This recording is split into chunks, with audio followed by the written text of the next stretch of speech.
and welcome to Who Are You? We're a reasonably well done sci-fi watchcast by a couple of former strangers, now friends, who are watching 2004's Battlestar Galactica.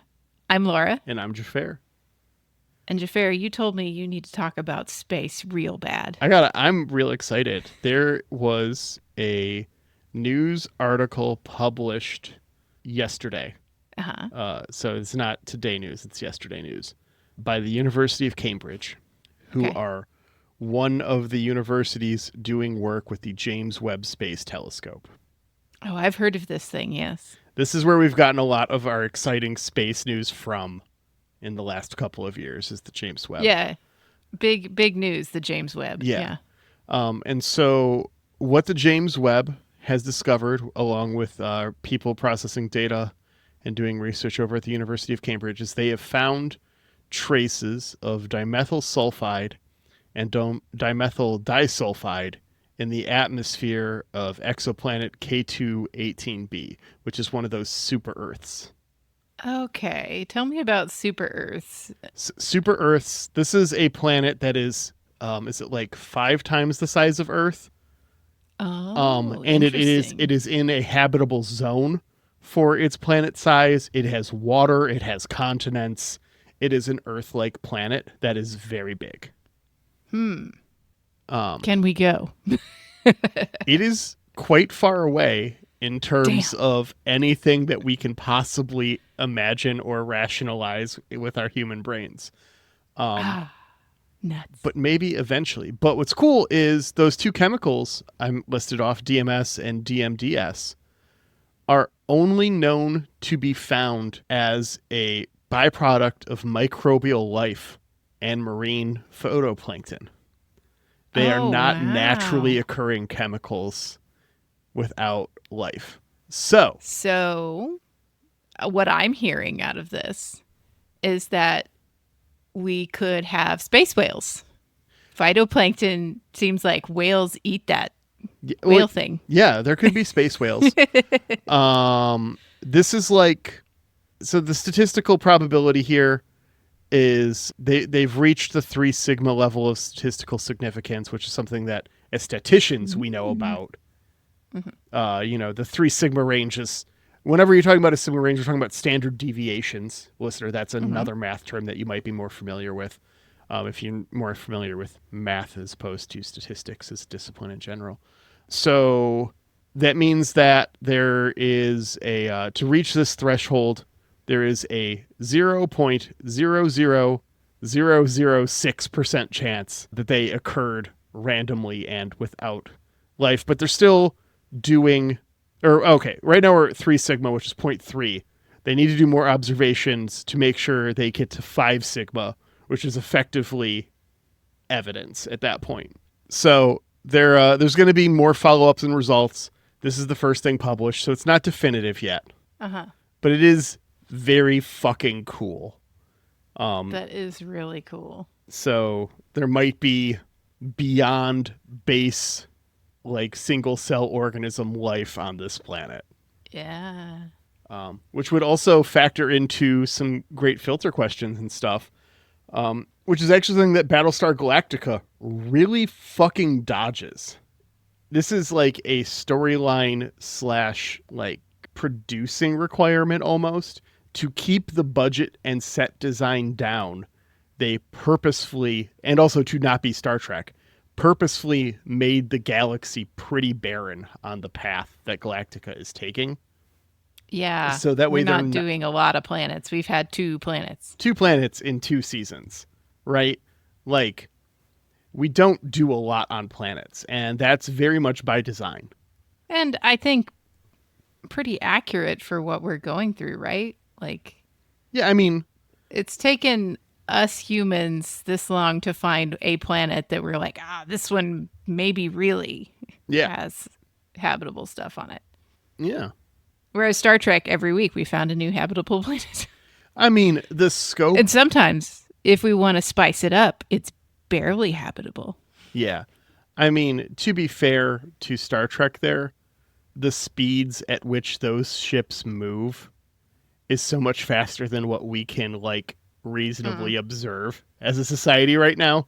let Sure. alone Yeah. worry about getting to. So they're casting a much wider net than we can. Mm-hmm. And also, they only go to those planets for the most part. They just ignore the other ones. Yeah. Except when Unless you're the Cerritos that has to do some scanning science. Yeah. I mean, Voyager goes to that uninhabited planet to like get some raw materials. There's a couple stories like that. But for the most part, they only really care about interacting with other cultures. That's Starfleet's thing. Mm-hmm. So I wonder if there was a Ferengi show, if they would just be like going to planets, scanning for latinum, and then leaving. Like, oh, there's a culture there. Can we sell them shit? No. They're more advanced, or they don't have anything worth selling us. Okay, peace. Never mind. Moving on. Yeah. Well, that is very cool science news. Yeah. I'm so glad that we found something out there. Sometimes this week in economics, we were joking about the counterfactual Earth. You probably made jokes about this in your economics classes, where like, you could have two different Earths, one where you give the treatment and the other is the control Earth, where the thing is happening. And I want to go live on the counterfactual Earth now. I want to be on control Earth, please. Yeah. Pretty please. Yeah, that's real simulation theory vibes, which I fucking hate.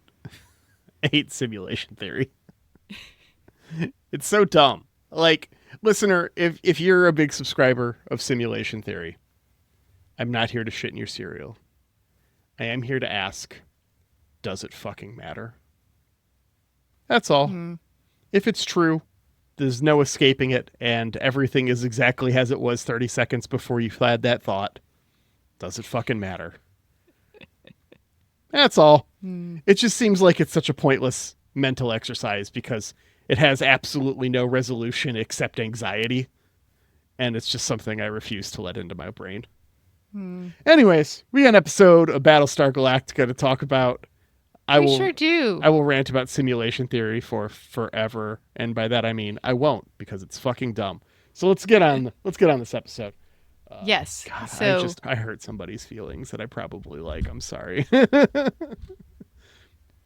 We got season 2, episode 4, Resistance. yes, this is a very special week to be watching this episode, Xhafer. Yeah.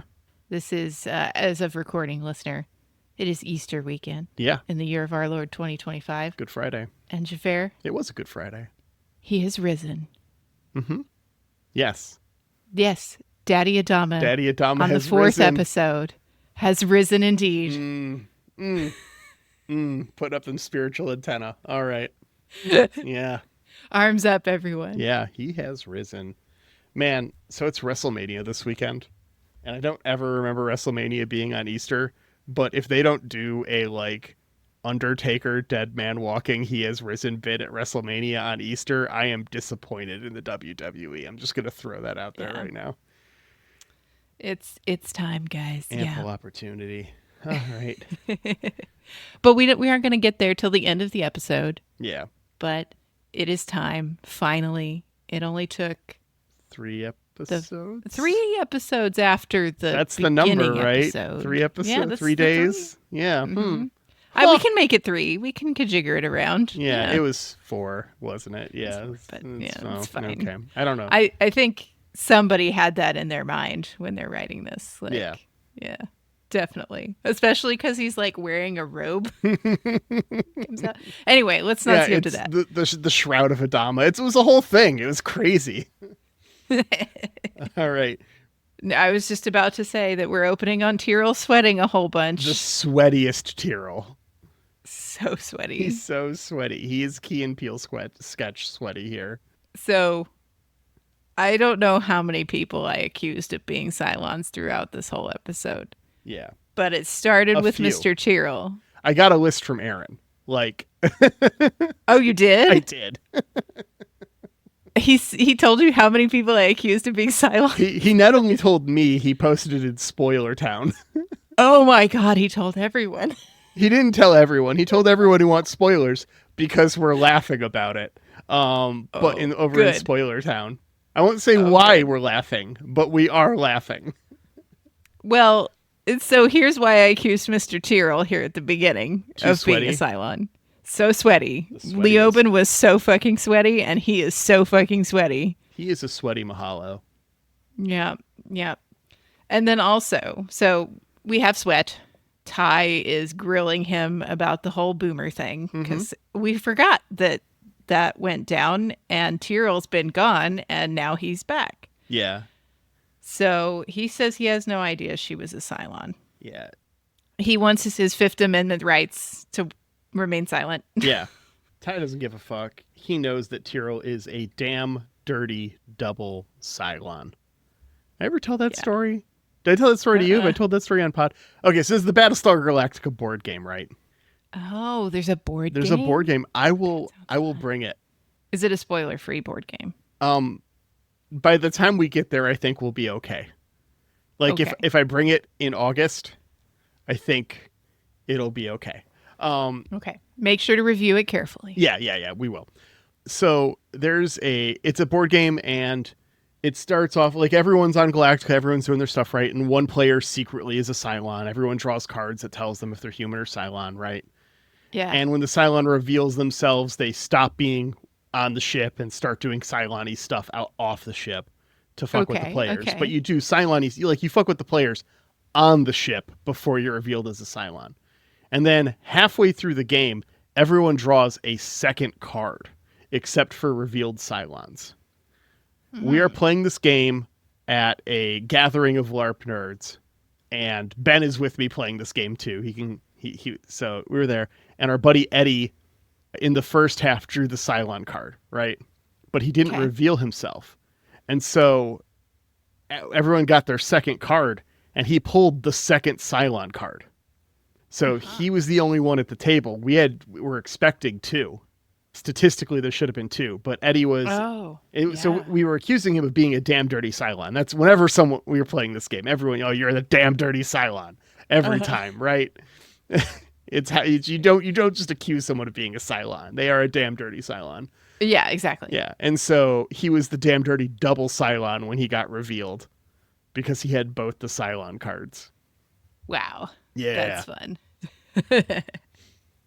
Yeah, so that's where I'm at with Tyrrell at the beginning of this episode, at least. Yeah. Tyrrell tries to list out his pedigree and tell you all about himself and his parents. Hey. Like, his parents were spiritual people. Yes, Yeah. like one of them's a priest or an oracle, and he served on something 4 else. Battlestars. Not just the Galactica, but also the Atlantia, the Columbia, and the Pegasus. Yeah. So Ty does not care and smacks the shit out of him. And we end the scene on brief blood drip onto the deck. Yeah, so dramatic. Yes. Also, where I was saying Cylon. So Ty leaves. Yeah. And is walking down the hallway and throws his flask. But he immediately retrieves it. He's not going to let that ready get away. To give that up. And then the guards go put Tyrrell with Boomer, like, in the same cell. That doesn't seem very smart to me. Like, just in general, you probably should isolate prisoners as much as possible, right? Especially if you believe them to be colluding against your interests. Like And we know these Cylons are super strong. Yeah. And if you think they're both actually Cylons, the strong, beefy boys, like, don't put them in together where they could possibly rip up your shit. Yeah. Not smart. Oh, well. After this, we cut over to Caprica Yellow. We see a bunch of other humans who have Starbuck and Hilo in their sights to theme. Survivor count. Down 1. Down 1. Crash down. It's just crash down. This somehow hurts more than when it drops by big numbers. And that is 100% on purpose. Right. Because it's like that one you knew. Yeah. You met that one. Yeah. Wow. I should start writing the numbers down in my notes. I'm usually like frantically scribbling a sentence from before theme during theme, so I haven't been watching the numbers. I'm going to do better about that. Do you pause often when you do your notes? Oh, so much. Yeah, me too. Okay, yeah, I just always pause and write down the number. Yeah, I'll have to make sure I'm doing that too. Yeah. So back from theme, we're still on Caprica Yellow. Yeah. We've got Starbees and Hilo kind of arguing a little bit about directions. Yeah. Until somebody snaps a twig. Mm-hmm. Yeah, they hear some noise, and they quickly assess the situation here.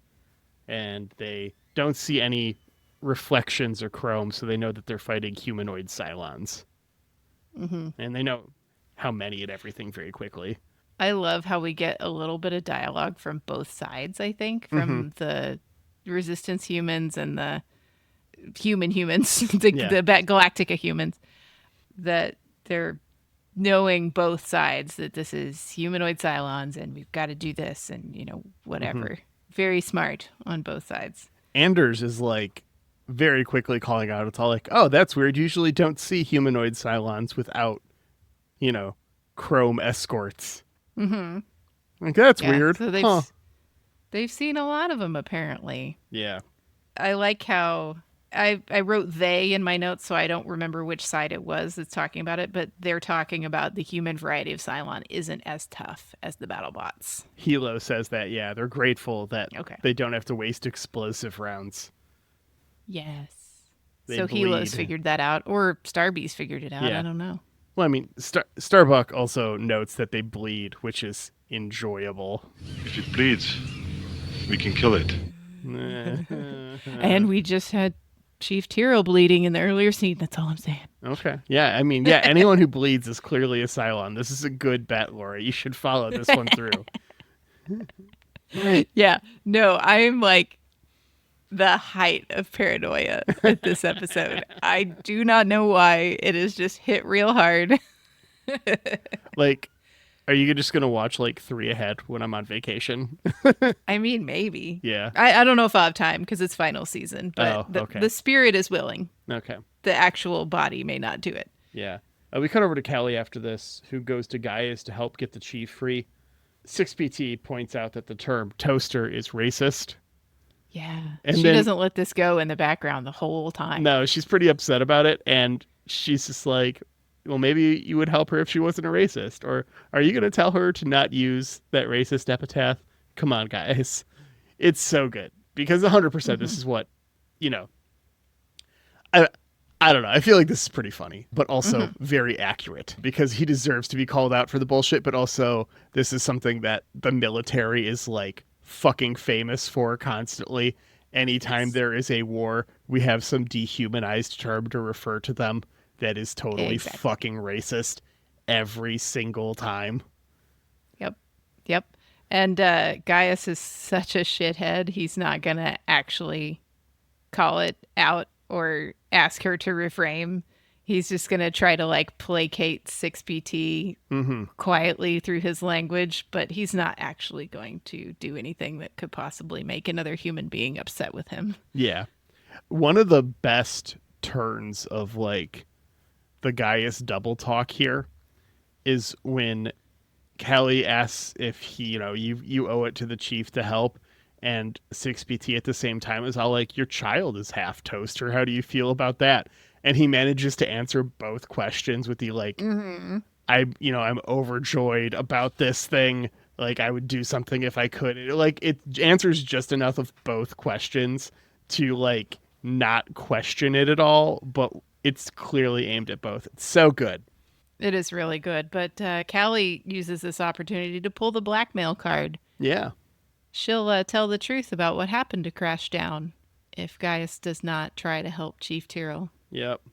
Gaius tells Ty that the revelation of Boomer as a Cylon has allowed him to refine the Cylon detector so there won't be any more errors.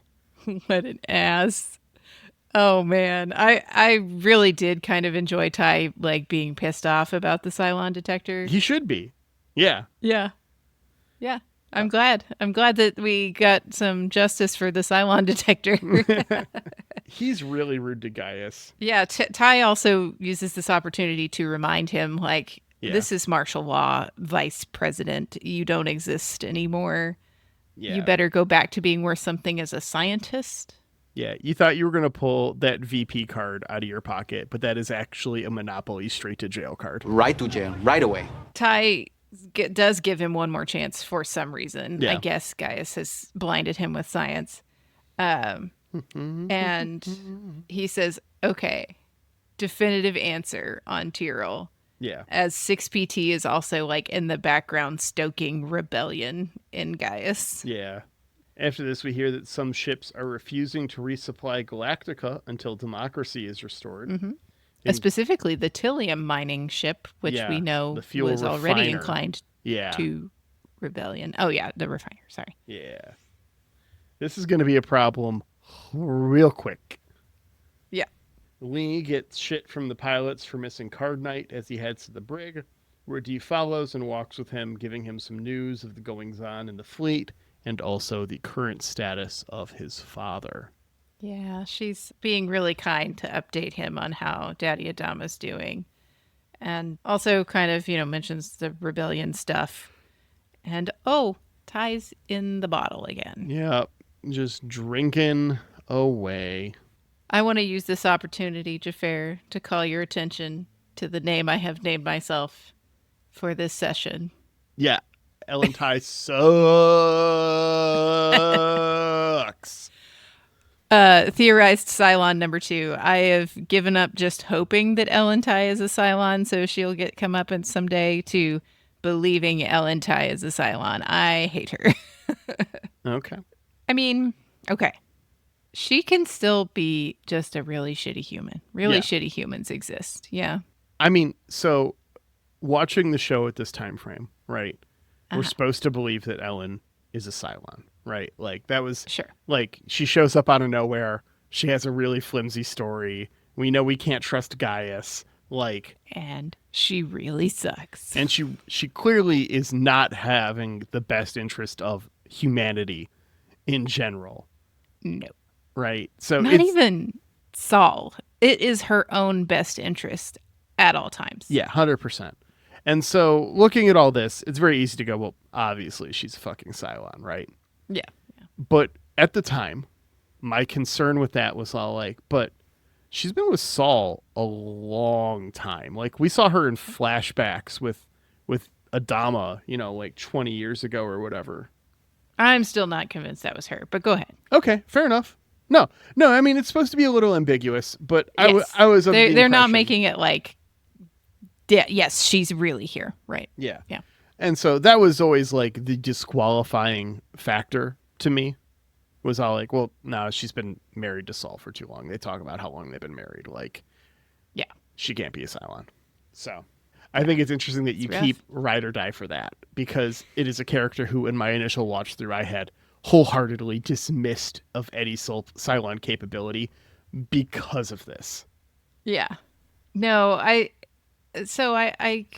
do think she could just be a really shitty human. I think if she's just a really shitty human, then it's less likely that she's going to get the comeuppance that I want. Fair. And God, I want that comeuppance. I don't like Ellen Ty. Yeah. Every time she shows up the first time in the episode, I'm pretty sure I write Ellen Ty is the worst. And Yum, Ryan, I totally understand why you love Ellen Ty. I do. She is a chaos maniac, and she is an extremely well-written character. And I can't stop hating her. I'm sorry. So Ty mulls over his martial law problems with Ellen. Yeah. In their quarters. Urges him to not be diplomatic and to go for the fist. Yeah. She's just so manipulative of this man. She's figured out exactly how he runs, and she's going to push all the buttons. Mm-hmm. Caprica Yellow turns into a Mexican standoff, which I learned actually comes from the American-Mexican War and the type of ambushes that the Mexicans would conduct against the Americans. Interesting. Yeah. I was just going to call it a Caprican standoff because it is very funny the way this thing unfolds. Yeah. We learned that these are the Caprica Buccaneers. And this scene was written by someone who one day hopes that their obscure baseball statistic trivia will save their life. That is the only possible explanation for this. Yeah, this is some game called Pyramid, which I guess we're probably going to learn more about throughout the show. This is what they play later in the show. Yeah, okay. So the game that was in the triangle court that has a bunch of triangles all over it. But I was imagining they're probably going to wind up doing this a few more times, maybe. There's a little bit of pyramid in the show. Yeah. But they like quiz each other about the statistics until they're all satisfied. Yeah. And everyone finally puts their guns down. Yep. After this, Venner gets Rosalind her meds and some candy. Lee passes word of the unrest as Ty orders Marines over to every ship refusing to resupply. But tell me if I read this correctly. It sounds like there aren't enough Marines. There are not. Gata says this. And the answer is to put pilots and deck officers in charge of Marines to free up more Marines to send out. Yeah, this is a bad idea. Everything about this is bad. And Rosalind says, as she's eating her licorice, which black licorice, yes, no? No. On this podcast? Oh, I like black licorice. Okay, you can have it all. I'll have it all. Yeah, black licorice. Oh, it's the anise. I don't like anise. I don't like poppy seed, Jägermeister, Goldschlager, a handful of sausages. Anything with this. I don't like it in sausage. Ugh, yeah, no. This whole flavor profile is a no from me, dog. So black licorice, like German black licorice. I don't remember where I got it. We had a German exchange student at our school for a while that maybe brought some, or maybe I went to the German grocery in Tulsa. But I got some real German black licorice, and I remember trying it and being like, ugh, this sucks. I hate it. Yeah. I'll just have another one. And maybe another one. And yeah, a few more. And then I was like, oh, I think I like this. So that's how I learned to love the licorice. I love the Australian soft licorice. Yes, we like that too. The strawberry. Oh, yeah. Give me that. That's good shit. Yeah. Wild I like berry, the black one please. too. It's good. I'll take them all. You know, Thanks, Ryan. I don't think I've had a black licorice in a very, very long time because every time I do, I find it revolting. Maybe it's time to try again. I try to do that with my palate when there's some things I know that I avoid actively that I really just don't enjoy. Every once in a while, I will make a go of it just to be all like, okay, still hate it. Maybe try one the day Australian I'll surprise black. myself. Okay. Well, that would require just to buying a mix it up. bag, which I don't want to do. Or you can just, you guys have Sprouts up there? Just go to Sprouts and get some out of the bin. That's not weird at all. Just sample. Not for me. Yeah. Buy something else. Yes. Okay, so we send in the Marines, and a riot breaks out on the Gideon. Yeah. The coffee ship. Not the coffee ship. Anything but the coffee ship. Yeah. How much coffee do you think they got in there? I mean, if the ship's full of it and they're roasting it all the time, it's the best smelling ship in the fleet. Hands down. Can you imagine your clothes smelling like that all the time, though? Oh, yeah, that'd be great. Oh, man, I don't know. I want my clothes to not smell like anything. That's what I need. Oh, like, I mean, I don't know. Maybe it's just like, listener, you can't see the side profile I'm giving right now, but this schnoz has some vacuum behind it. I have a very strong and sensitive sense of smell, much more so than anyone else that I have ever met. It was a game in college. We would be walking by the cafeteria, and I could just, from outside of the building, tell you what the specials were that day. I smell when people are sick. Like, not just obviously sick. I can tell when people are sick, usually before they know. Yeah, no, it's real strong, the sense of smell. Have you heard, speaking of people who can smell illness, there's a lady that can smell Parkinson's? Oh, wow. On people. And they're trying to figure out that so they can, work on better detection. Yeah. But yeah, she That's she crazy. thought her husband smelled really bad for a while, and then he was diagnosed with Parkinson's, and they went to a Parkinson's support group, Mm-hmm. and she was like, "Holy crap! Everyone in here smells bad." And that was how she connected with doctors and was like, "I can smell this for some reason." Huh. So interesting. I don't think. I mean, mine's usually just I don't know. People are a little. It's a distinct smell when someone's Yeah, sick. like when you get a fever, you're a little sweaty and Yeah, it's. I don't know. It's hard to describe. I would not attribute it to a specific disease ever, though. That's so interesting to me. yeah. Anyways, okay, we're on the coffee ship. We got back. Professionals. Yeah, sure. I would not be upset about this at all. Like the summer I worked at the brewery, and I would just smell like wort all the time. Oh, so good. Just whenever I would help out there, I'd come through, and it's just on your clothes for days. Whenever I brew, it's just on me for a couple days. I love that.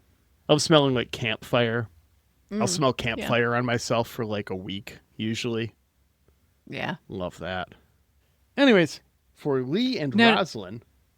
We didn't talk about how many people got fired on. Oh, We just yeah, said they that they're killed on the 4 coffee ship. civilians. We should probably not gloss over that casually. Yeah, It's martial law. It's serious business. Yeah. So when this riot breaks out, someone's throwing coffee. One of the Marines fires a shot, and they end up killing 4 people on the coffee roasting ship. yeah. I believe there were more bullets flying around, and we have some injured people that I don't know if they get taken to Galactica or whatever, but there's more than just 4 people shot, I'm sure. Yeah, 4 is the number that Cottle gives. Yes. For 4 bodies. is definitely the, what is it, fatalities? Yeah. But yeah, in sickbay, Ty wonders how this could have happened. How did 4 people die? What? And Cottle's just like, 'cause you're a dipshit.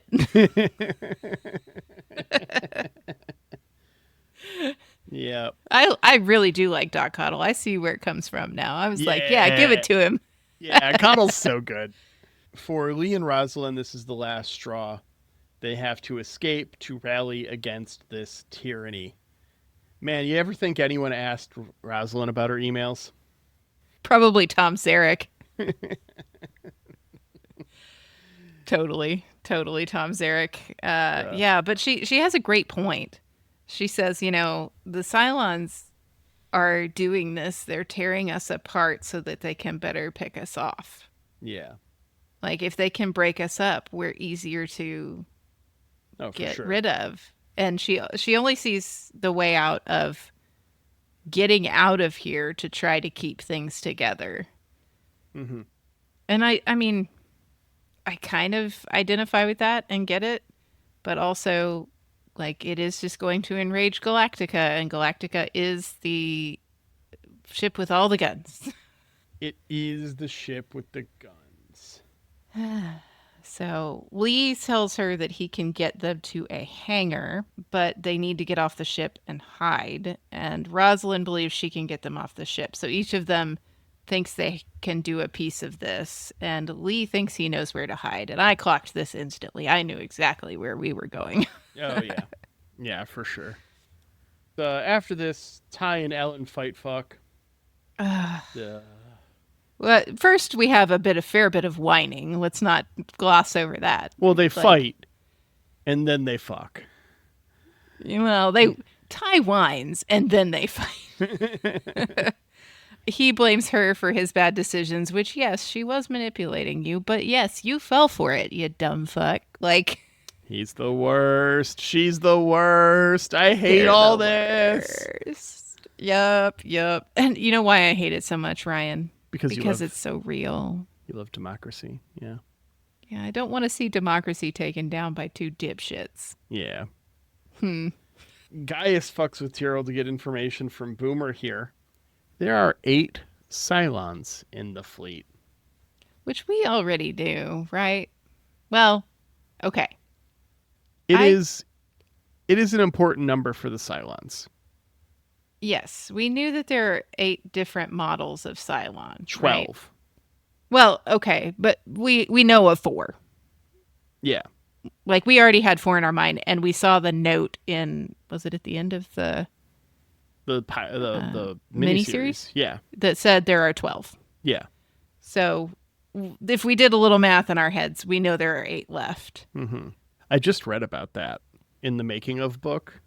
Yeah. That the reason that they put that in there was specifically because that Ron D. Moore was just coming off of DS9 with the Changelings, where anyone could be one.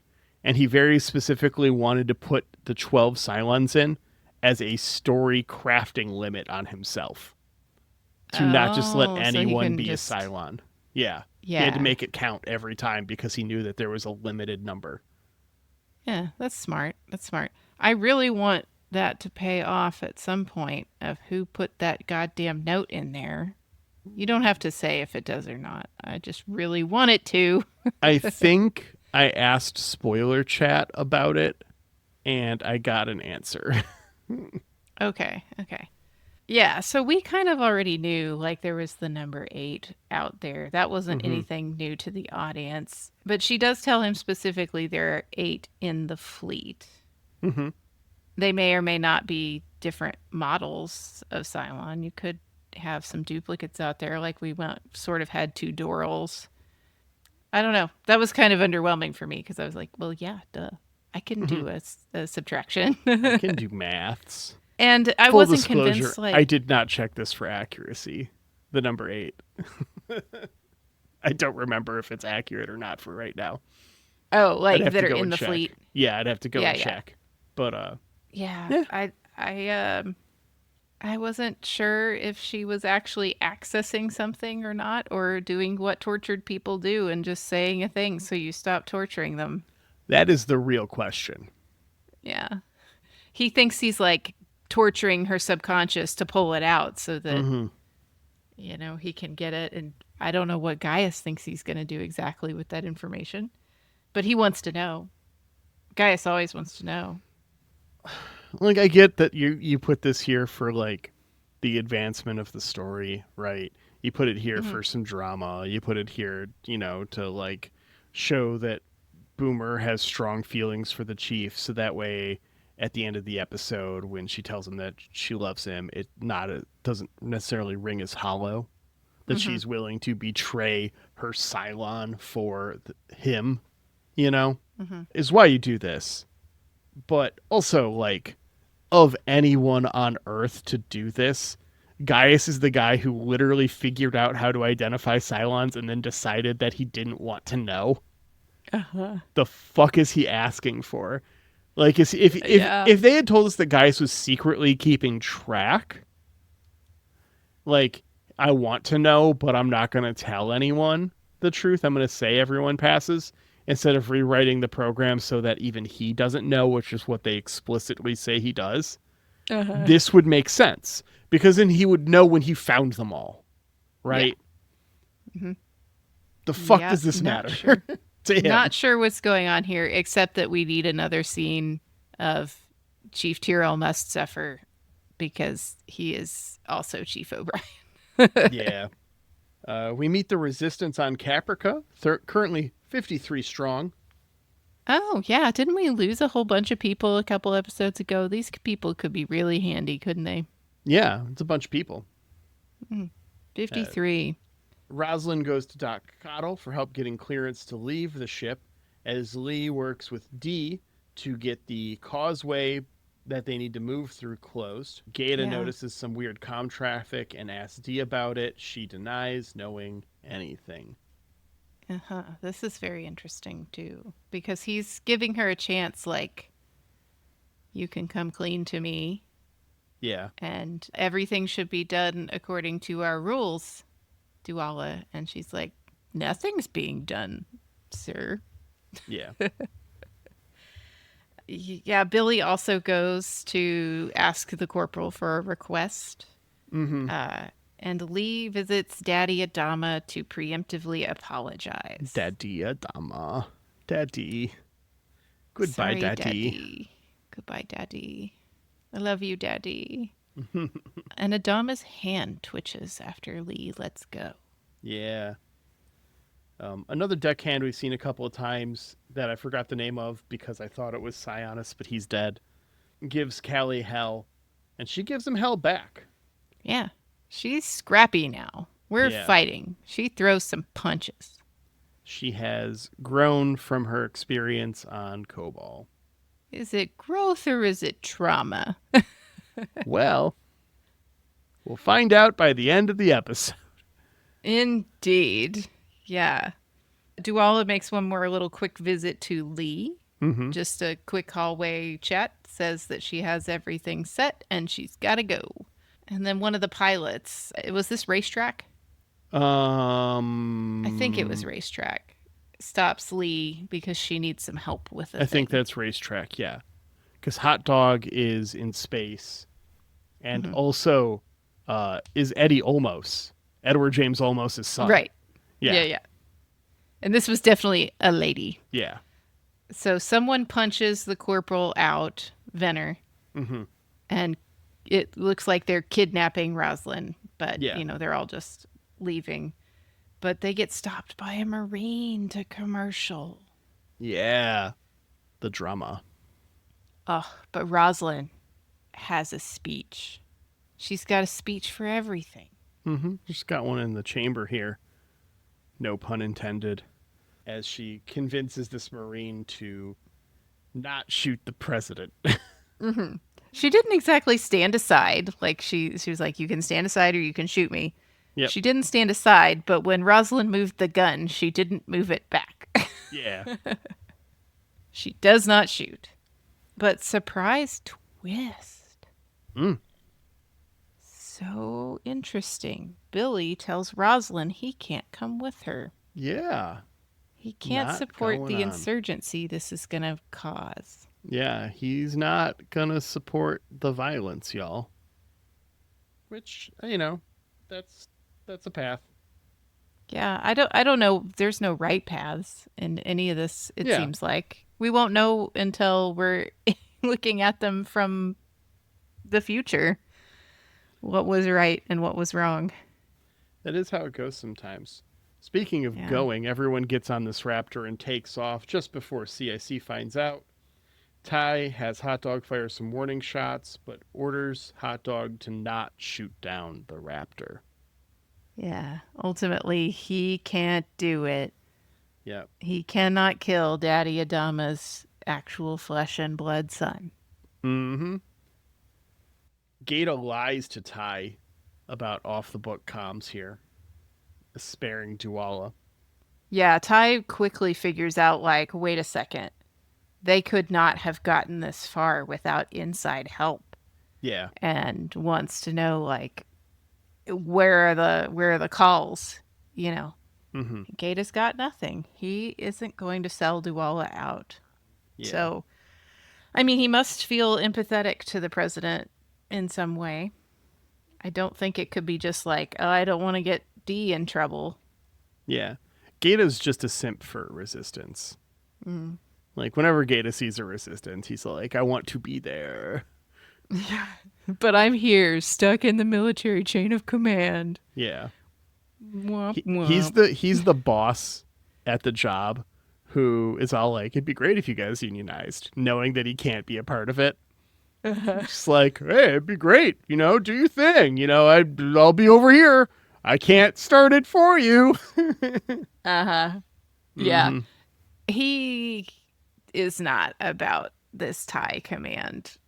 I mean, rightfully so. Ty is not good at this. No. He's just not. And they're doing him a favor, really, if they can get him out of command. So the Raptor makes for Cloud9. Cloud9's our little transportation hub kind of thing.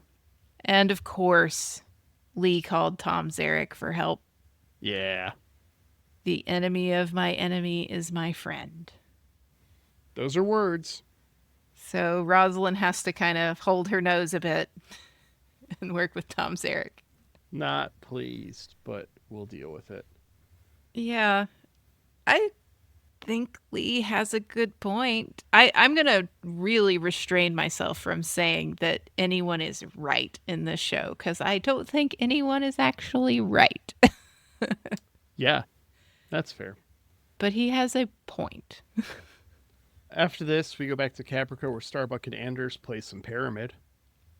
That's fun. Yeah. Yeah.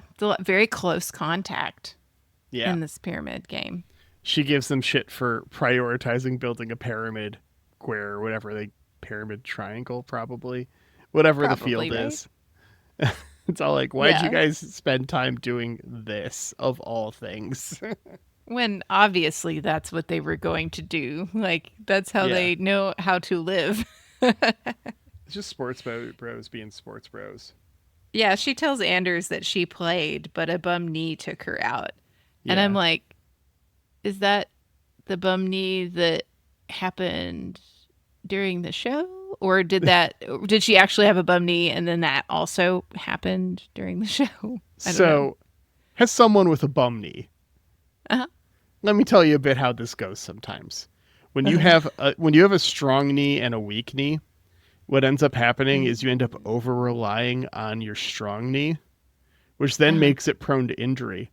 And then what can happen is your good knee becomes your worse knee. Yeah. And then your Now you bad have knee two becomes bum your knees. okay knee. And your good knee is your bad knee. And eventually your good knee, your bad knee, heals up enough where it becomes your good knee. And then you're relying on that too much. And it's already injury prone because it's your bum knee. And then you're just fucked. Yeah. So I've had this happen where I've had my good knee become my bad knee, become my good knee. And I've had my bad knee become my good knee, become my bad knee again. So it could be that. It could have been an old injury aggravated. Sure. Because Lord knows I've done that to myself enough. Just falling sometimes. But hers doesn't keep her from putting up a good show and all of this excess sexual tension. Ooh. Ooh. Yeah. So Tyrell gets released. Yeah. Gaius has managed to clear him, I guess. We don't really like confirm that. Yeah, Gaius just says he's good, and he's got the Cylon detector, so it doesn't matter anymore. And for some reason, Ty will accept this. And we don't know if he actually tested Tyrell. Nope. 6PT is like reaching through the bars to caress him as he talks to Tyrell. And he like holds her hand on his own chest, kind of, when she's not in the scene. Yeah, it's He's good. just like caressing himself. Yeah. It doesn't read as caressing, but yeah.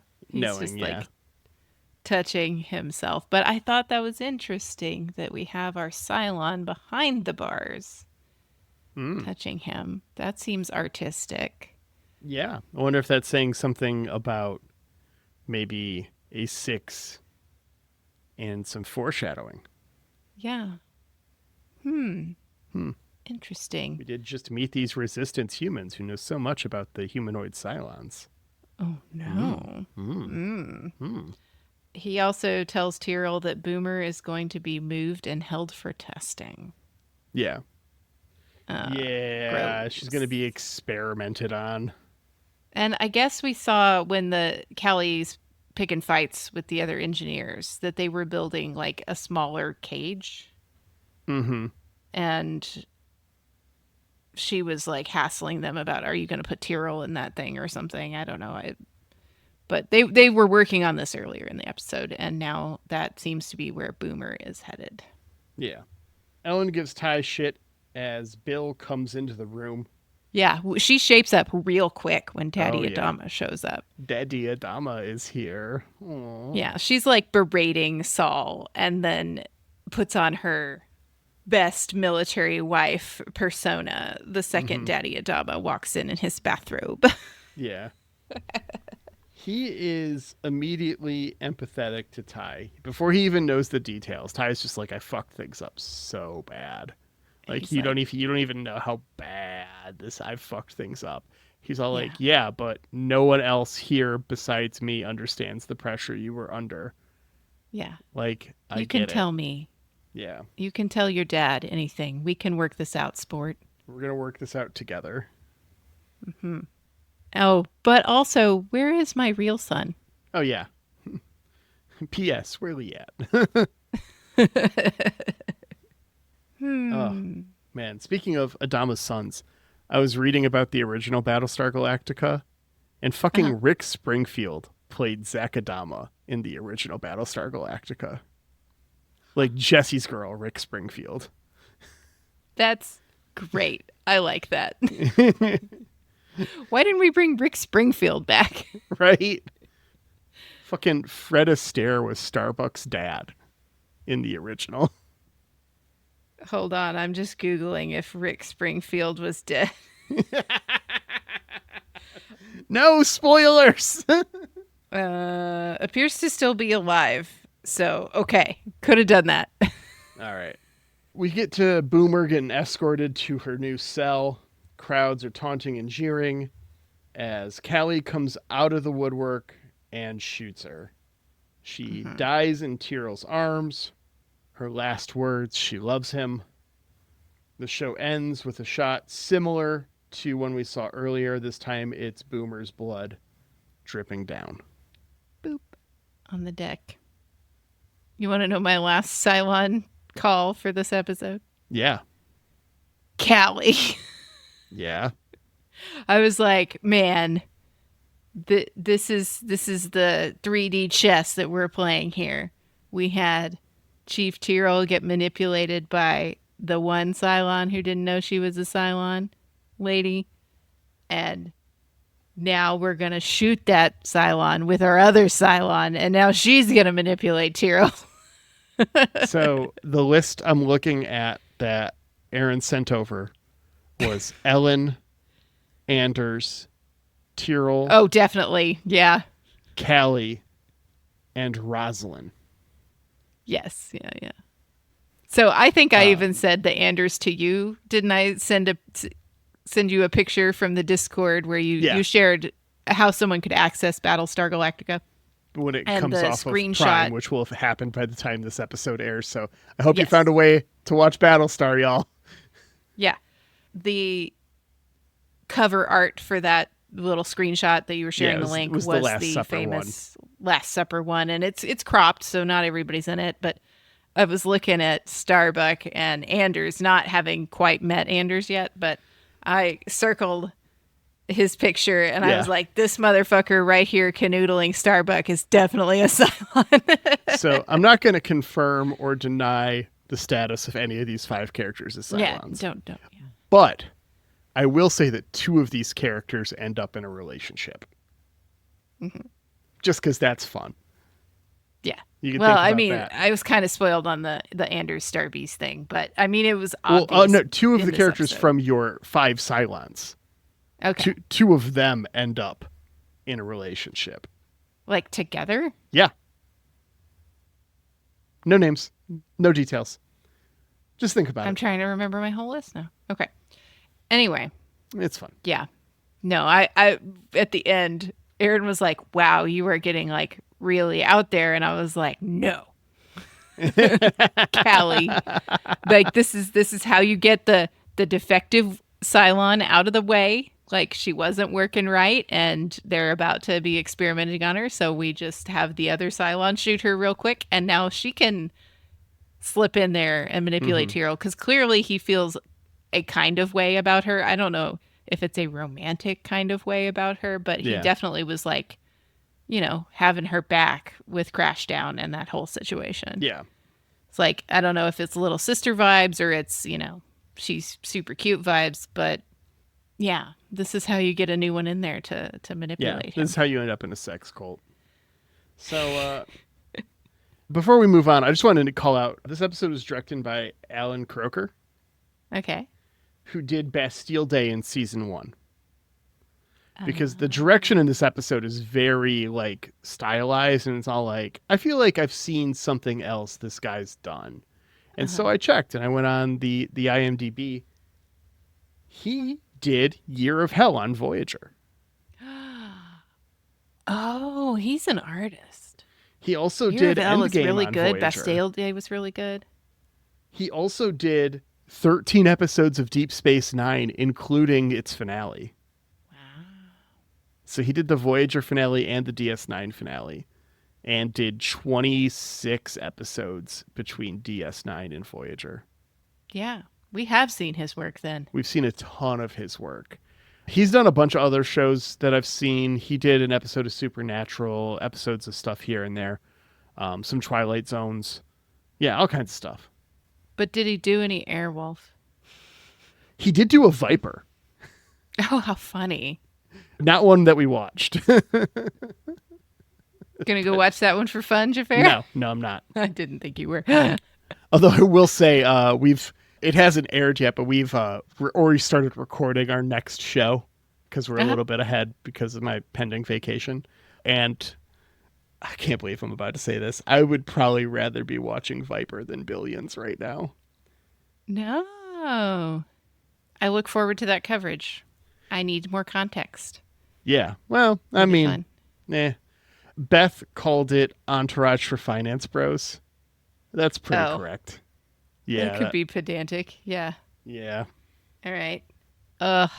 Yeah. All right. So, episode rating time. Give me that it's episode so rating hard. on a scale of 1 to 12 colonies. It's so hard because it is really good. It's a really good episode. I especially loved the rapid pacing up to like all the pieces falling into place to get Rosalind off the ship. As much as I hate the shit going down with Ty, because you just want him to like be better, man. It's a really artful falling apart and really believable and really pulls at you and makes you feel things, especially just how bad he's fucking it all up. And Daddy Adama's back. Yeah. I miss Daddy Adama. So, I don't know. I gotta give it at least like a 10. This is an 11 for me. Yeah. I had a really good liked this time. episode. Yeah. I really can't wait for Starbeast to figure out how to get off Caprica. Yep. It's gonna. I guess they have an idea. They did talk in the episode about we've got to get with all these people and steal a raptor. Yeah. So there's that. Yeah, we'll see it. We'll figure it out. Yeah, maybe we'll figure it out next week. We got season 2, episode 5, The Farm.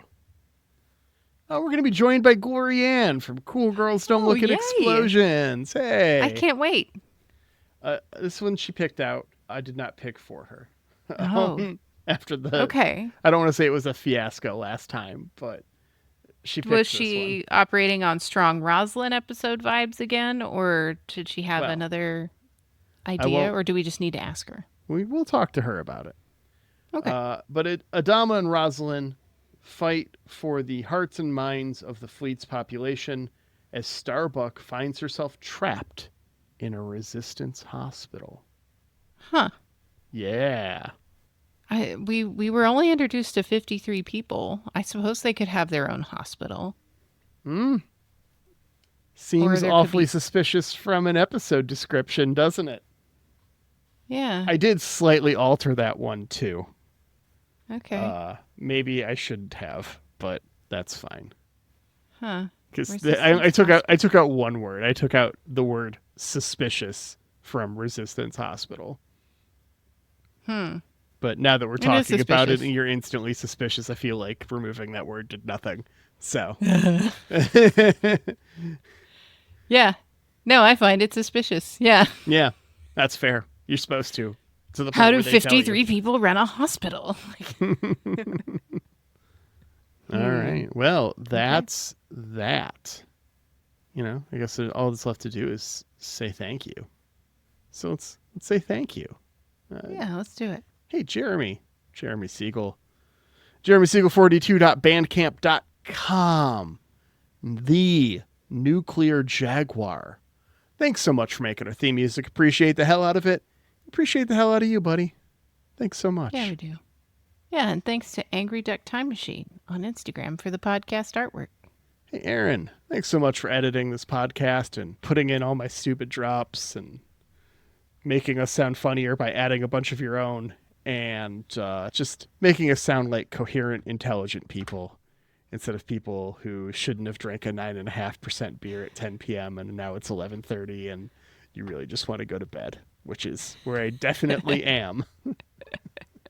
You know, some days you get the early morning us and we're having our coffee and having a good time. And some days you get nighttime beer time podcasters. Yeah. Nighttime beer time. And thank you, listener, for spending some of your day with us talking about Battlestar Galactica and all the crazy string theories that Laura has on who's the Cylon.